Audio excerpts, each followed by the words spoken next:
শাহবাগ মোড়ে ধোঁয়া ঝোলা তেলের গন্ধ নাকে, ফুটপাত ভিজা সাইরেন কাঁপে কানের পাতায়, চায়ের কাপে কালো দাগ ঠোঁটে তিতা ধোঁয়া, বাতাসে ধুলা ঝুলে চোখে সূচের খোঁচা, সোহরাওয়ার্দী উদ্যানে রাত নেশা বিরোধী তল্লাশি নামে।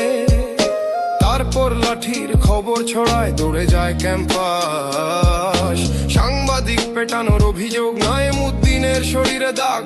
ঢাকা বিশ্ববিদ্যালয়ের ছাত্ররা শাহবাগ থানায় ঘেরাও দেয়, কানা ফকে চাপে ভিড়, লোহার গেটে ঘাম, কারো গলায় রাগ কারো গলায় শুকনা কাশি, গলা শুকায় ধীরে। মাইকের তার জড়ায়, পোস্টারে কোনা ছিনে উড়ে উড়ে, আলো কাঁপে, হেলমেটের কাছে নীল ছাপ, ভেতরে ফোন বাজে, বাইরে জুতার ঘর্ষণ। আজ সচিবালয়ের পথে ফাইলে